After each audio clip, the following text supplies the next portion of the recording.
Hi,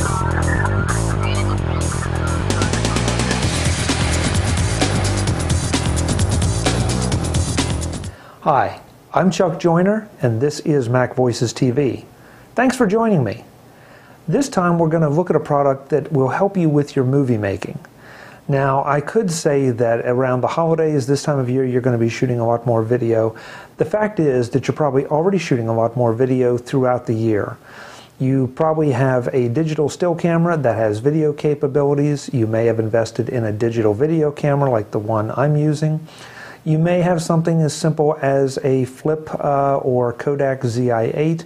And of course, let's not forget about the iPhone with its new video capabilities, the iPhone 3GS. It all boils down to the fact that you probably have more video than you've ever had before. Now, I don't know about you, but for me, the most frustrating thing about video is not the taking and it's not the editing, it's the rendering. It's taking those raw video files, taking them into iMovie or Final Cut Pro or Final Cut Express, adding some transitions, doing a little cutting, adding a title or two. Then you have to render it out to whatever device you're going to watch it on, be that an Apple TV, an iPhone, an iPod, whatever. And the problem is that that takes time, usually a lot of time. And if you make a mistake or want to do an edit, you find one little typo in a title, you have to start the rendering all over. Longer form videos can often take overnight, depending on what hardware you're running them on. Now, we could go out and suggest that you buy a Mac Pro, but who's going to do that just to render video, especially if you're doing something at home? I want to show you a little device that I think will make the instant gratification part just a little easier to get to when dealing with video. And that is the Elgato Turbo.264 HD. This is a little USB key graphics processor or rendering engine, I guess is the best way to say it, that you can plug in pretty much any Intel Mac and it will give you new power to render in video. Now that's all it does, that's its purpose in life. What it does very well, and we're going to show you that this time around. Before I do, I also want to point out that this is literally a USB key, although as you can see it's a little fat, so depending on which Mac you have, especially if you're using a laptop, it could obscure one of the other USB ports. So Elgato very kindly sends along this little USB extension cable, which plug the processor in and then plug this into your USB port and you're all ready to go. This is the way you'll see me using it on my MacBook Pro, but you do not have to use the extension cable. Installation of the Turbo.264 HD is simple. All you have to do is find an open USB port on your Mac and plug it in. This is the screen of my MacBook Pro. Just to give you a basis for comparison, this is a MacBook Pro 2.33 gigahertz with 3 gigs of RAM installed, so that'll give you some idea of how to compare it to yours. This machine is maxed out with RAM. Also, I wanted to show you the video clip we're going to be working with. This is a video I took of the fountains at the Bellagio in Las Vegas. You'll see that the raw clip is 3.89 gig. We won't be using that. It does run 5 minutes and 14 seconds, and again, we won't be using that full time. We will be editing it a little bit. Most important, though, is the 1920 by 1080 dimensions. That means it's at full HD. It was imported into iMovie from my Canon HV20 without any compression. So we're working, at least to start, with a full 1920 by 1080 file. That said, let's open iMovie. And you'll see that I already have the video queued up. I have just done the trimming down to the most interesting parts, added a simple cross dissolve at the beginning and end so there's a little polish to it, and you can see that we have a movie that is about 3 minutes and 42 seconds long. What we're going to do now is just what you would do. I'm going to go up to Share. I'm going to export the movie using iMovie's functions. I'm going to choose Medium, which will let it play on an iPod, an Apple TV, a computer, Mobile Me, and YouTube, and it probably should play on an iPhone as well, even though that's not checked here. So I'm going to name this one Bellagio Fountains, iMovie Medium. And before I hit the export button, we're going to try to track this a little bit as to how long the render takes. So I'm going to bring up a stopwatch program from Mac and have it ready to go. So I'm going to hit the start button on that and let it start to run, and then hit the export button, bring this back to the front. I'm not going to make you sit through the entire render because obviously it's saying it's 8 minutes. That would be a little wasteful. Through the magic of editing, you see we're coming down to the end, and I will hit pause as soon as it indicates that the movie has finished rendering.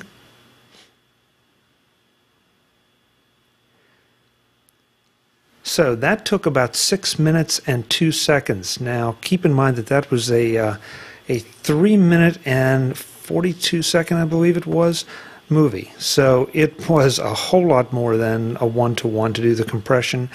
And you may be able to hear the fans on the MacBook Pro running in the background because it's been kind of busy doing this. So what I'm going to do now is I'm going to reset the clock, and I'm going to plug in the Turbo.264 HD.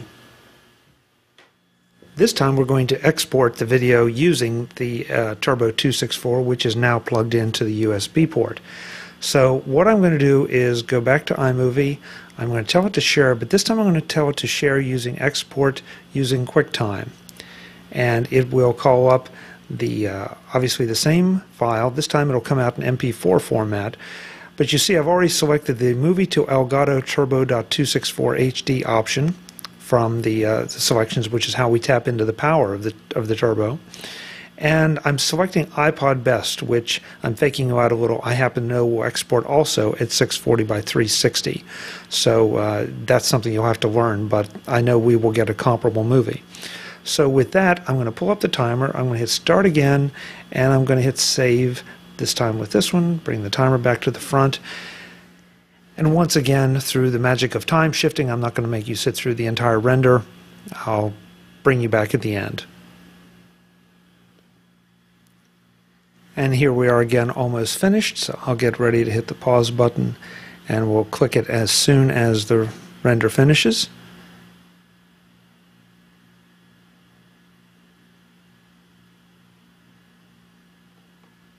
Pause. And as you can see, we have quite a savings in time, from a little over 6 minutes to 3 minutes and 46 seconds. Now, that's a great savings in time, but the question really is in the result. So let's hide the timer and iMovie, open up the fountains, and we have the two files. You can see that the MV4, the one produced by iMovie, is just a little bit larger. What I'm going to do is pull them down both to QuickTime, open them both up,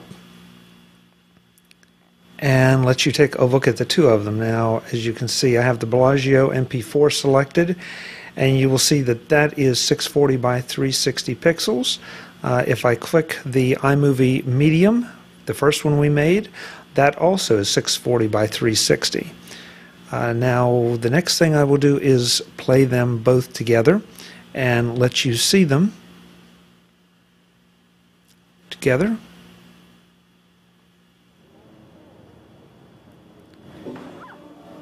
And I will apologize for the big Donnie and Marie picture back in the one hotel. Sorry about that.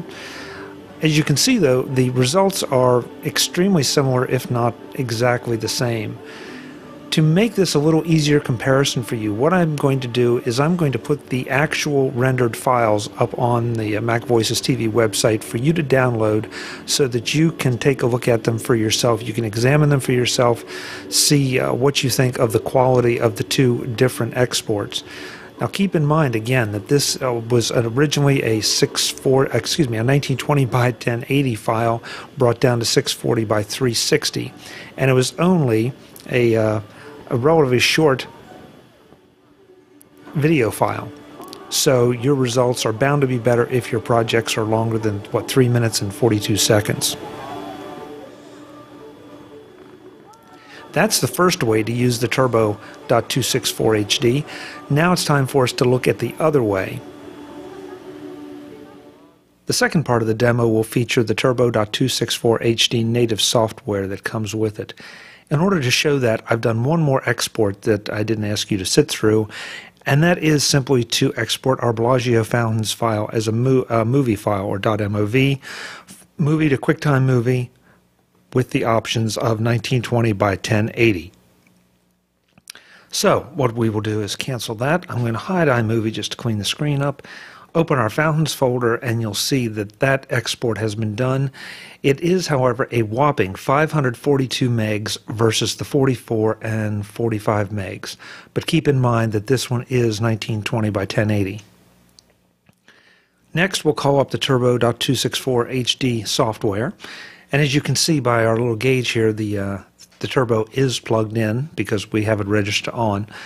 The easiest way to use this is just simply to drag that large file, and I picked that so we'd get the best quality out of it that we could instead of working with something that was already compressed. Drag it over, it registers it, and it will select then whatever I used last for this. In this case, there's an HD 1080p, which we'll use in a second. There is also the iPod best setting that we had done before to get our previous export directly out of QuickTime. Keep in mind, too, that the exports that come either out of QuickTime using the method we did with iMovie or using the utility are the same. It's just that you're getting to them in a little bit different way. The reason you would want to use this utility is, first of all, that you can edit the settings. So that if you start with, in this example, the iPod best, then I can change the size, aspect ratio, overscan, all these other things. If you're not familiar with this, play with them a little bit, but you're probably going to find yourself reverting back to the standard settings that come with the software. They do a really nice job. The second reason you want to use this utility is that you can do multiple exports or multiple renders with this. So I can take that same Bellagio Fountains movie, and this time I can set it up for an HD 1080p export. And if I wanted to, I could just keep stacking them in there, and once I start it, I have batch rendering going on. Now I really can walk away from the computer overnight or to go to dinner, let it do its thing, and I'm going to get the videos rendered out to those different resolutions, but I'm going to get it done still a whole lot faster than if I was trying to do it straight from within iMovie. So we're going to start this and render these two files out for you to see. Now again, I'm not going to ask you to sit through the whole render, but I will hit the start button and let you just see what it looks like. The software takes a second to contemplate what it's got a hold of. Then it will give you an estimate on this particular movie, showing you the frames per second and about how long it will take. Now I know from rendering the last one it's not going to take 7 minutes for that first movie. But it also shows you here that there's one more movie to go, so we have some extra time to do, and it's done an estimate that that movie will take about 7 minutes and 25 seconds. Right now I'm not really worried about the speed because we've already demonstrated just how powerful this is, so let's cut ahead to the finished results. As you can see, we're just finishing up the second rendering, just about finished here, any second now.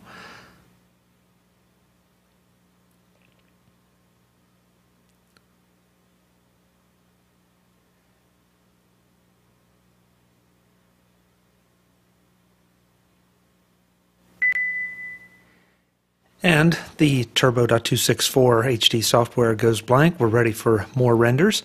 And if you look over in our folder, you see that we have two new additions. We have Fountains 1 and Fountains 2. This is one thing I wish the Turbo would do a little bit better job of, and to give you some idea on the file, the rendered file, of exactly what the setting was.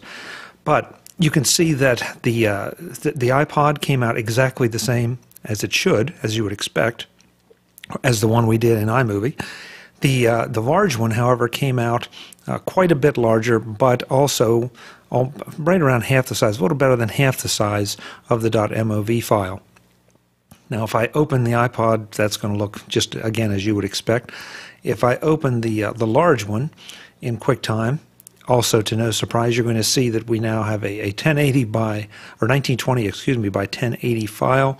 I will have to pull this down a little bit so you can see it in the screen, and hit the play button with the sound off, and now we've got a perfectly gorgeous movie, and it looks even better when you're playing it on a full-size screen that can take advantage of it.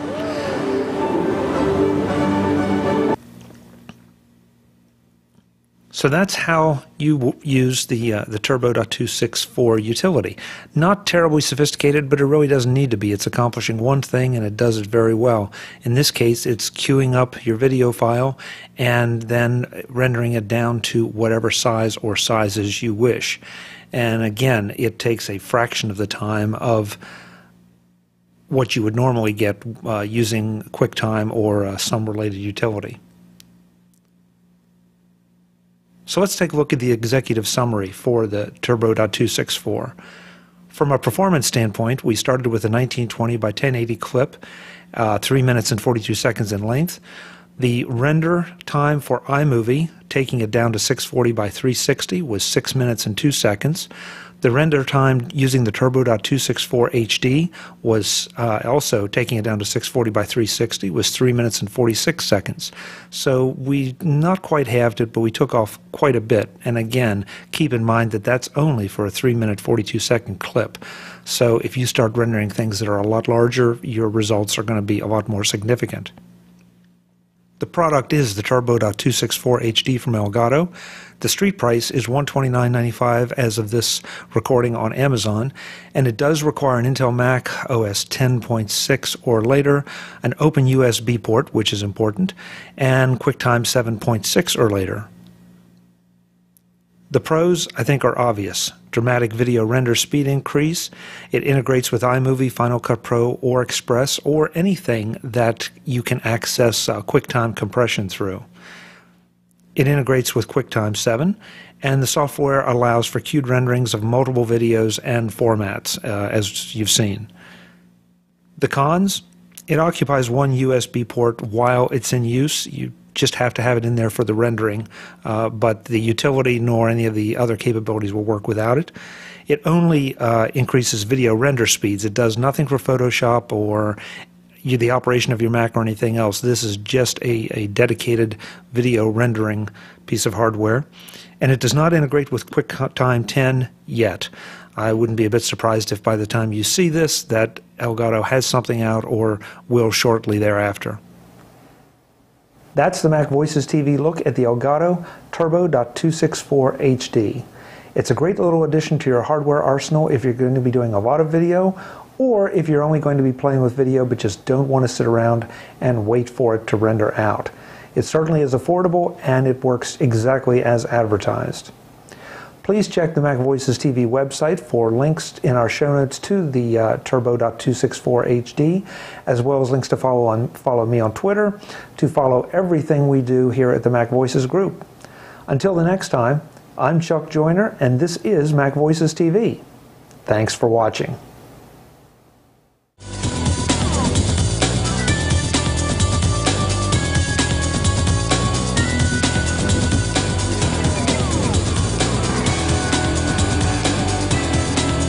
MacVoices TV is part of the MacVoices group and a member of Mac Level 10.